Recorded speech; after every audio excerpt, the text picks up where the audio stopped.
Estamos de volta. Zilhões de coisas, comunicando de ponto. Bacana, estamos de volta e você continua participando pelo nosso Facebook, nosso Instagram. Você vai lá, se inscreva, curta, compartilhe nosso Instagram, Facebook. É só colocar Zilhões de Coisas. Fácil, fácil, fácil. Não é isso, dona Tayane? É isso aí, Gil. E no YouTube também, você que quer escutar o programa, todos os programas passados e o programa de hoje também, você pode conferir no nosso canal no YouTube, que é o Zilhões de Coisas também no YouTube. É só pesquisar lá, se inscrever no canal, curte os vídeos. Se você quiser escutar o programa de hoje, já vai estar disponível na segunda-feira para você no canal. E para começar cada bloco, você já sabe, tem o quadro Mundo Curioso. Desodorantes e antitranspirantes estão alterando características da sua pele de forma silenciosa. Quem vai contar pra gente é ela, Thalia Lemos. Mundo Curioso. Pesquisadores dos Estados Unidos descobriram que a utilização de desodorantes antitranspirantes afeta e muito a pele das pessoas, alterando o tipo e a quantidade de vida bacteriana no microbioma das axilas. Embora não haja nenhuma evidência de que isto seja necessariamente prejudicial para a saúde humana, os pesquisadores afirmam que estes micróbios naturais existam por um propósito. Assim, isso poderia significar que usar estes produtos para higiene pessoal pode ser um risco à saúde. O ecologista Rob Dunn, da Universidade Central do Norte da Carolina, afirmou, abre aspas, milhares de espécies de bactérias têm o potencial de viver na pele humana, em particular na axila. Descobrir espécies que vivem particularmente em um tipo de axila tem sido difícil, mas nós descobrimos que um dos maiores determinantes pode ser o uso de desodorantes comuns ou antitranspirantes, fecha aspas. Para avaliar o impacto microbiano do uso de desodorantes e antitranspirantes, os pesquisadores estudaram 17 participantes ao longo de 8 dias. O grupo era composto por 3 categorias: 7 pessoas que utilizavam antitranspirante regularmente, reduzindo o suor, 5 participantes que utilizavam desodorantes, que muitas vezes têm etanol ou outros antimicrobianos, e 5 pessoas que não usaram nenhum tipo de desodorante. Amostras de suor das axilas eram coletadas diariamente para o experimento. No início do estudo, a rotina de higiene dos participantes foi normal, mas em determinada etapa, nenhum antitranspirante ou desodorante foi utilizado. Nos 2 últimos dias, todos os participantes usaram antitranspirante. A pesquisadora Julie Horvath, da Universidade Central do Norte da Carolina, afirmou, abre aspas, descobrimos que no primeiro dia, as pessoas que utilizam antitranspirante tinham menos micróbios em suas amostras do que as pessoas que não usavam o produto, mas não havia muita variabilidade.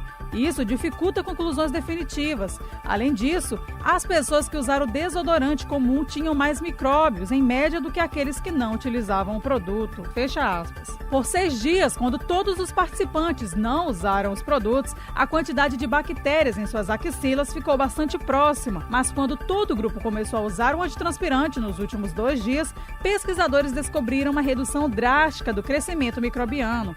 Isto sugere que, enquanto o uso de antitranspirante pareça diminuir as populações microbianas, o desodorante comum pode realmente aumentá-la. Usando o sequenciamento genético para analisar a composição e variedade das bactérias no suor dos participantes, quando nenhum produto foi utilizado, os pesquisadores descobriram que o antitranspirante, em particular, produz diferentes populações microbianas nas axilas das pessoas. Aqueles que normalmente não usam desodorantes ou antitranspirantes exibiram altos níveis de Corynebacterium, 62% dos micróbios encontrados, e baixos níveis de Staphylococcus ceae, 21%. Segundo o relato dos pesquisadores, os produtos que utilizaram podem alterar de forma significativa a composição dessas bactérias no microbioma das axilas, e isso poderia ter consequências significativas na saúde. Outra pesquisa recente, feita pelos mesmos cientistas, comparou micróbios da axila de humanos e primatas não humanos, descobrindo que os micróbios têm evoluído ao longo do tempo,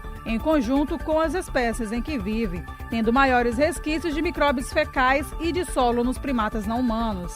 Thalia Lemos para os Zilhões de Coisas. Agora é hora do quadro Contando os Fatos. Vamos saber de 6 doenças horríveis que são transmitidas pela água e alimentos contaminados. Quem conta pra gente é o Daniel Amorim. Contando os Fatos. Provavelmente você já deve ter passado por uma intoxicação alimentar, uma virose e até uma infecção por um parasita alguma vez na vida. Apesar de causarem muito mal-estar, vômitos e diarreias, muitas dessas doenças são curadas rapidamente com uma dieta leve e hidratação adequada. No entanto, existem alguns parasitas e bactérias patogênicas que podem causar efeitos catastróficos no seu organismo. O que há de comum em todos eles é que são transmitidos por água ou alimentos contaminados. Por isso, é tão importante termos o máximo de cautela com o que comemos e bebemos. Se você já era um tanto cuidadoso nessa questão, os itens que vamos destacar a seguir podem te deixar um pouco mais atento, o que pode ser ótimo para a sua saúde. A amebíase é semelhante a uma diarreia de viajante, que é bacteriana, sendo muito comum em turistas que visitam países como a Índia e a Indonésia. Porém, a amebíase é muito pior. Assim como a diarreia, você adquire a amebíase comendo ou bebendo algo contaminado com material fecal. Essa doença é causada por uma ameba chamada Entamoeba histolítica, que entra no seu trato digestivo como um minúsculo ovo. A passagem pelo ambiente ácido do estômago induz a sua transformação já no intestino numa forma amébica, que rapidamente divide-se em 8 trofozoítos, também amébicos. Neste ponto, eles atacam a mucosa que reveste os órgãos e podem chegar a cavar a parede intestinal, onde começam a secretar enzimas que quebram as proteínas do tecido. Uma vez que a parede intestinal é suficientemente dissolvida, as amebas se alimentam do muco resultante e começam a reprodução, espalhando o mal cada vez mais. A doença pode ser branda ou extremamente dolorosa, quando o quadro se complica, sendo responsável por cerca de 100 mil mortes no mundo inteiro. A patologia é tratada com antibióticos. A ciguateira é uma forma de intoxicação alimentar causada pelo consumo de peixes que tenham bioacumulado a ciguatoxina. Essa substância é produzida por um tipo de plâncton chamado dinoflagelado, que serve de alimento para outros seres marinhos e para os peixes consequentemente. Depois de comer um peixe contaminado, a toxina já começa a fazer efeito após 2 horas, quando náuseas e cólicas começam a aparecer. Algumas vezes, a intoxicação não passa disso e a pessoa se recupera rápido. Porém, se o contaminado tiver um organismo mais suscetível, a toxina pode migrar para o sistema nervoso, causando tonturas, formigamento e falta de ar. Taquicardia também pode acontecer, além da falha geral dos processos neurológicos. Um dos exemplos de sintomas mais estranhos que essa doença causa é uma reversão de sua percepção de quente e frio. O que é gelado vai parecer estar queimando e vice-versa. A criptosporidiose é uma infecção parasitária geralmente transmitida por água contaminada e alimentos não higienizados corretamente. A doença é causada pelo protozoário do filo Apicomplexa, do gênero Cryptosporidium, e se aloja no sistema digestivo. Os protozoários entram no corpo como cistos microscópicos, que depois eclodem nos intestinos. Lá eles se instalam entre as vilosidades, que são como uma floresta de pequenos tentáculos, semelhantes a dedos, que revestem o interior do intestino e absorvem os nutrientes dos alimentos. A partir desse alojamento, os protozoários começam a corroer esse tecido, que acaba ficando liso, causando diarreia intensa e perda das enzimas digestivas. Em pessoas com a imunidade normal, a doença pode ter efeito brando, se manifestando como uma gastroenterite com vômitos e diarreia, e a cura ocorre de modo espontâneo. O problema é quando a doença ataca pessoas com a imunidade baixa, como os portadores do vírus da AIDS. Nesses indivíduos, a infecção é bem mais violenta e pode levar à morte. Quem nunca comeu uma maionese suspeita e depois ficou com medo de adquirir uma bela intoxicação por salmonela? Essa é uma das bactérias patogênicas mais conhecidas do mundo, sendo frequente em alimentos mal cozidos e ovos. Geralmente ela acomete o sistema digestivo, causando dores, vômitos e diarreias, sintomas que duram alguns dias, mas depois ocorre a cura espontânea com tratamento adequado. O problema maior é quando a salmonela quer dar uma passeada pelo seu corpo. saindo do sistema digestivo e migrando para a medula e para os ossos, causando osteomielite. Geralmente, as bactérias se direcionam para os ossos da perna e têm um suprimento bom de sangue. Uma vez nos ossos, uma onda de glóbulos brancos chega para expulsar a ameaça e começar a liberar enzimas que quebram as células, transformando-as em fluido. O resultado são bolsos grossos de pus, onde antes havia osso. A partir desse efeito, a salmonela não sobrevive mais nesse meio e morre, mas deixa um rastro de estrago. Se você já precisava de um motivo para lavar as frutas e legumes antes de comê-los, aqui está mais um. O Cryptococcus neoformes é um fungo encontrado no mundo inteiro na própria Terra, mas também é bem conhecido como o fungo do pombo, que é um transmissor em potencial. O fungo entra no seu corpo através do sistema respiratório, enviando uma nuvem de basidiósporos em seus pulmões e vias nasais. A doença começa a se manifestar com uma tosse seca, seguida de febre e algumas das dores de cabeça mais intensas de sua vida. O fungo se espalha e libera toxinas na corrente sanguínea. Depois de um tempo, o fungo se espalha para o sistema nervoso central, criando leveduras ao longo da medula espinhal que tecem seu caminho até o tronco cerebral. Ali o fungo se propaga ao longo de suas meninges, as finas camadas de tecido que recobrem o cérebro. Com isso, a infecção afeta os processos neurológicos, produzindo alucinações, fotofobia, náuseas e encefalite. Causada pelo parasita nematóide Trichinella, que vive mais comumente nos porcos, a triquinose é transmitida por carne suína crua ou mal cozida. Depois de se alojarem nos intestinos, as larvas desse parasita vão para a corrente sanguínea e gostam de fixar residência em células musculares estriadas, como as existentes na musculatura da língua humana, onde elas formam colônias. Daniel Amorim, para os Zilhões de Coisas. Chegou a hora da gente viajar, mas não é pra muito longe não, dona Tayane. É, Gil, é pra uma atração que a gente ganhou aqui há pouco tempo, que é o Museu do Reggae. Quem foi até lá visitar e conhecer pra gente um pouco mais, ele, o viajante Adilson Souza. Turistando. Olá, Gil Porto e Tayane Maramaldo. O programa Turistando agora vai falar sobre mais um museu importante aqui na cidade de São Luís, que pode ser considerado também no Brasil, que é o Museu do Reggae. Mas quem vai dar mais detalhes sobre essa localização e também de todos os atrativos que faz parte do museu, quem vai falar conosco aqui é o Henrique Topalansky, ele é mediador cultural aqui do Museu do Reggae, para você que deseja conhecer um atrativo diferente. Henrique, qual é a localização do museu? O Museu do Reggae está localizado na Rua do Giz, próximo à Rua Portugal, do lado da Praça do Reggae, logo na entrada do Centro Histórico. Conte um pouco dessa história que deu um ponto inicial para a criação desse museu.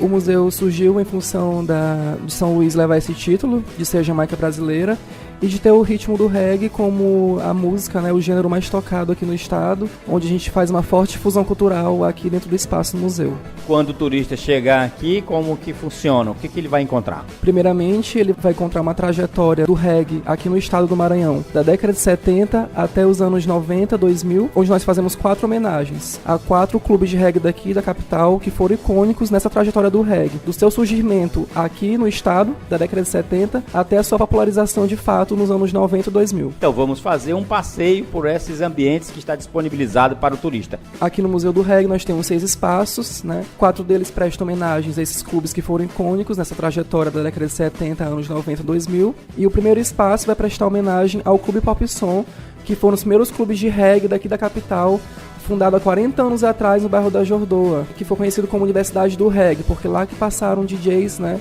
famosos aqui na capital, como o nosso diretor do museu, Ademar Danilo, que começou a tocar bem novo, né, na sua juventude, começou a tocar bem novo nesse clube, dando sucessão a outros clubes de reggae aqui na capital. E outros elementos dos clubes de reggae de antigamente, década de 70 e 80, como o bar temático, roupas do elemento cultural, e também uma réplica de uma radiola em tamanho real que toca, né, nas radiolas de reggae aqui em todo o estado. com o módulo do DJ também, e um vídeo representado como o maranhense dança o reggae, agarradinho, a dois, deslizando. Na segunda sala nós temos a homenagem ao Clube União da BF, que era um clube localizado na União de Moradores do Bairro de Fátima, dando sequência à nossa coleção de acervo de ícones, né? Com vinis de Jimmy Cliff, Peter Tosh, Bob Marley, The Wailers, Eric Donaldson também, que esteve aqui no final do mês de julho no museu e prestigiando, né, nosso espaço. Depois da segunda sala, depois de nós vermos a linha do tempo com fatos marcantes do reggae a nível de mundo, Brasil e Maranhão, nós vamos para a terceira sala, onde nós vamos ter a homenagem ao Clube Toque de Amor, que é uma homenagem feita a um dos primeiros clubes de praia daqui de São Luís, que era no bairro da Ponta da Areia, onde a gente costuma dizer que teve uma certa democratização do ritmo, né, porque ele sai daquela estigmação, né, aquele preconceito sociocultural com o gênero, e vai para a praia. E a partir desse momento as pessoas passam a ter mais acesso aos clubes de reggae. Em seguida nós vamos à homenagem à banda Tribo de Jaca, a nossa banda marense de reggae, que já passou por mais de 20 países no exterior e também muito conhecida em todos os estados do Brasil, por onde fez turnê. Depois nós temos o acervo nacional de vinis, com Gilberto Gil, Lazo Matumbi, Grupo Caretas, e também registros do reggae, década de 70, 80, 90 e 2000 nas TVs, além de um mural de autógrafos com personalidades importantes do movimento cultural da cidade e musical também do gênero, além do Espaço Aberto, que é um local muito interessante para visitação, onde a gente presta homenagem ao Clube Espaço Aberto do São Francisco da década de 80, né?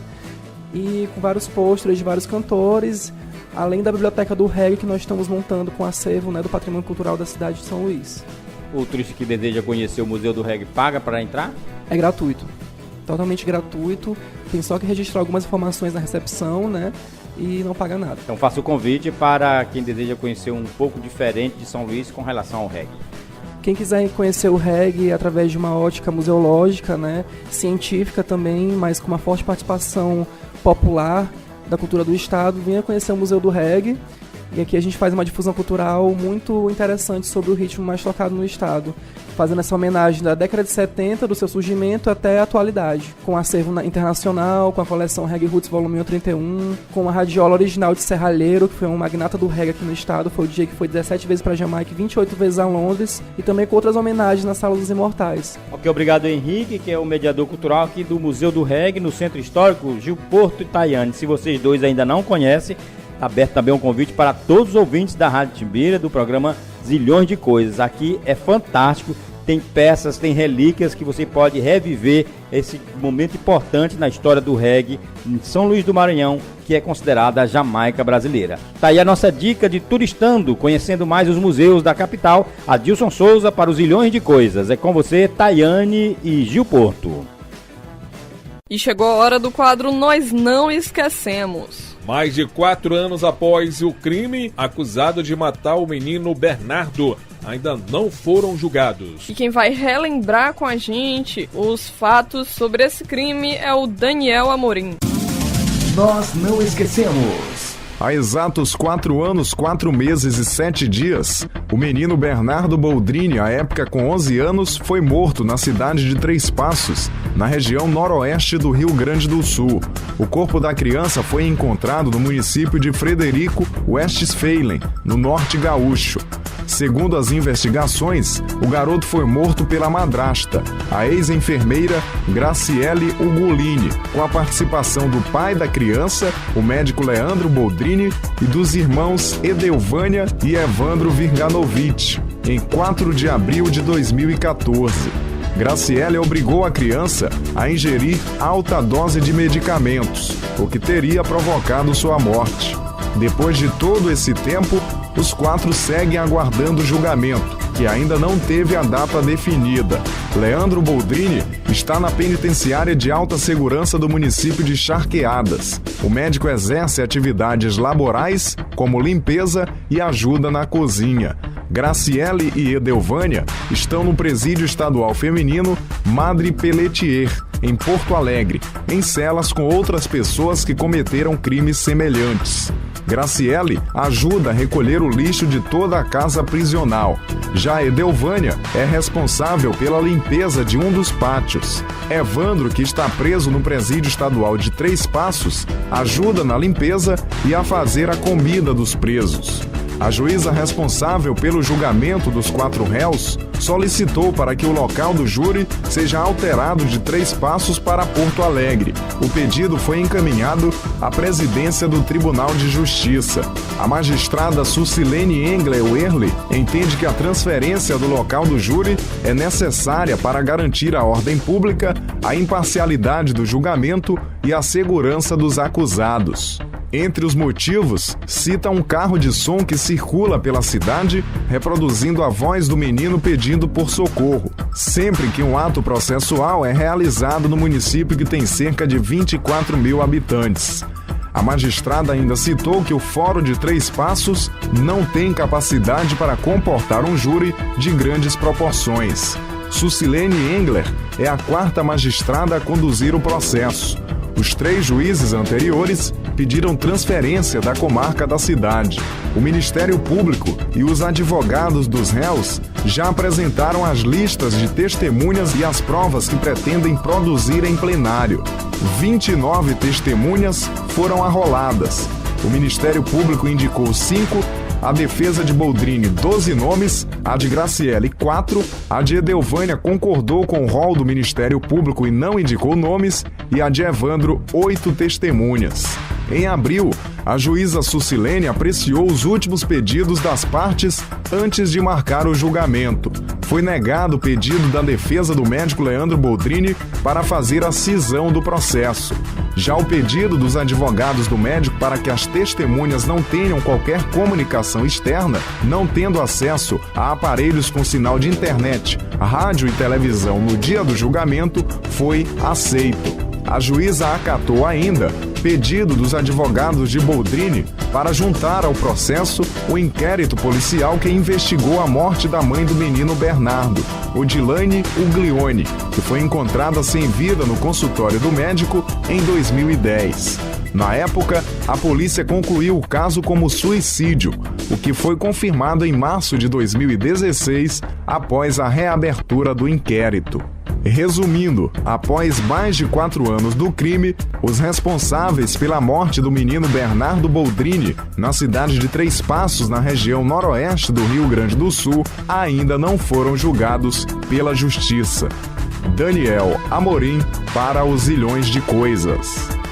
Dona Tayane, agora é hora da nossa enquete. O que mais a gente vê e observa por aí é aquele preço que termina com R$1,99. Tem tudo quanto é loja, a gente observa isso. Inclusive tem as lojas de R$1,99. É verdade, tem de R$10,99, R$9,99, enfim, tem todo o preço. E será que realmente isso ajuda a vender mais? Desde que o Brasil viveu o boom das lojas de R$1,99, parece que se tornou crime colocar um preço redondo nas coisas. Por que etiquetar algo como R$15 se você pode usar um rebuscado R$14,99? A conhecida justificativa para o ato diz que o preço com 2 9s no final passa a impressão de que o produto é mais barato do que realmente é. Mas até então a ciência nunca tinha provado se a prática fazia sentido ou não, até agora. Pesquisadores da Baylor University publicaram um estudo na revista Marketing, testando a eficácia da estratégia. Para isso, eles analisaram 932 consumidores voluntários e concluíram: o preço pode funcionar, mas em situações específicas. Eles dividiram as pessoas entre 2 estilos de pensamento, os holísticos e os analíticos. Os analíticos tendem a ver os dígitos dos preços como coisas independentes e são muito mais suscetíveis ao truque do 9 no final. Os holísticos, por outro lado, observam o todo na hora da compra e, portanto, não costumam cair no papinho de economizar 1 centavo. Mas existe uma maneira, Dona Tayane, prática de driblar a resistência dos holísticos. Basta criar alguma pressão. Funcionava, por exemplo, colocar chocolates com preços quebrados ao lado da fila do caixa, fazendo com que o holístico decida entre comprar ou não o produto antes de chegar a vez dele no caixa. A pressão do tempo bloqueia o pensamento analítico e o sujeito se torna tão suscetível ao truque do que aqueles que têm pensamento analítico. O mercado ainda pode influenciar criando promoções relâmpago, daquelas em que você precisa comprar na hora para levar a vantagem. Ou seja, todos nós somos sim influenciados pelos precinhos sacanas em alguns momentos. É verdade, viu, dona Tânia? Porque às vezes se colocar um produto lá R$100 e colocar R$ 99,99 chama mais atenção. A pessoa pensa que tá ganhando alguma coisa em cima disso. E realmente, Gil, nas filas do caixa, a gente vai passando ali pelo corredor, é só produto com 99 no final. E realmente chama atenção. Chama mais... É uma tentação. Eu, inclusive, eu sou fissurada por lojas de R$1,99, de alguma coisa em 99, R$2,99. Eu entro em todas que eu passo na frente, porque é um preço realmente muito atrativo pra mim. Rapaz. E será que o povo também acha isso? Será que eles acham que esses números redondos ou com 99 no final influenciam realmente na hora da compra? Nós somos as ruas Daniela Castro, Sebastião Neto e Alexia Costa, um trio de peso, viu, dona Tânia? Fazer uma visita aí aos comerciantes, aos consumidores, para saber se realmente o valor, esse preço influencia. Gil, então vamos ouvir aí o que eles falaram. Enquete da semana. Eu me chamo Sandra, tenho 46 anos. E a respeito do valor do preço, chamar a atenção do cliente, chama assim: se você botar R$ 8,99, o cliente vai se atrair pelos R$ 8,99. Se você botar R$ 9,00, ele vai achar que está caro. E os R$ 8,99 ele acha que está na promoção e chama a atenção do cliente, realmente é aceitável. Na verdade, o preço de R$ 39,99 ele agrega muito para chamar a atenção por conta dos preços que a loja ela oferece. E no caso de R$ 39,99, como a loja ela possui um cartão fixo, né? Então ele já chama bastante atenção por conta de ter um diferencial de preço por conta das outras lojas. Tem algumas lojas que trabalham com preço cheio que não chamam tanta atenção e não vendem tanto como a loja que tem com preço baixo pelo menos de R$1. Então ele agrega para chamar bastante atenção de clientes, entendeu? Tem mais possibilidade de ter economia quando tu passa no cartão de crédito do que quando tu passa tu paga em à vista, por conta que realmente a vista não tem como te dar os R$1 de troco. Então acaba que ele fica para a loja, mas no cartão o cliente ele sai com mais vantagem porque não precisa pagar o valor cheio. Meu nome é Cássia, tenho 23 anos. Pra mim é a mesma coisa, 99 é 100, não muda, é a mesma coisa. Meu nome é Aldebaran, tenho 25 anos. E sobre a questão de utilizar a ideia de preços quebrados entre 99, 9,99, essas coisas, acredito que é uma ideia, a marketing da ideia de menor valor faz com que a gente pense que a gente esteja economizando. Entendeu? Para mim é uma estratégia e que pode, agregada ao cartão, utilizar meios que possam fazer com que a gente possa utilizar esses quebrados é muito bom. Mas na ideia do dinheiro inteiro a gente nunca vai ter, né? Aquele R$1 de desconto. Meu nome é Arielle, eu tenho 18 anos e eu acho nada a ver esse negócio de 99 centavos, porque eles não vão dar R$1 de troco. Não, realmente esse negócio de 99, isso aí entra para até meio de campo, porque não era para ter negócio de 99, porque o 99 é R$1 que você está pagando a mais, é R$1. E por que ele não bota o preço certo a não ver que botar 99 centavos? Ou tira o 99 ou é arredonda. Não pega um centavo de troco. Será que eles vão ter, olha aqui, ó, por exemplo, eles vão ter 2 centavos para dar de troco para o cliente? Não tem, não vai ter. Então, redonda, para não tirar isso aqui. Eu vendo meu produto, eu trabalho com frango. Se dá um preço, tá R$10,55. Eu tiro 5 centavos, posso só dar R$50, que é para poder facilitar para mim e para o cliente. Facilita o troco e facilita para o cliente. Quer dizer que eu tirando 5 centavos ou 50 centavos, ele volta de novo com mais atenção e a gente nunca perde a oportunidade de vender todo tempo. Mas na minha opinião, eu acho que surge muito efeito, porque quando ele vai passando em frente a uma loja, olha, R$14,99, ele às vezes nem se importa muito, olha mais ou menos, olha só o 14, já vai, já entra, já observa a loja, já compra, já, entendeu?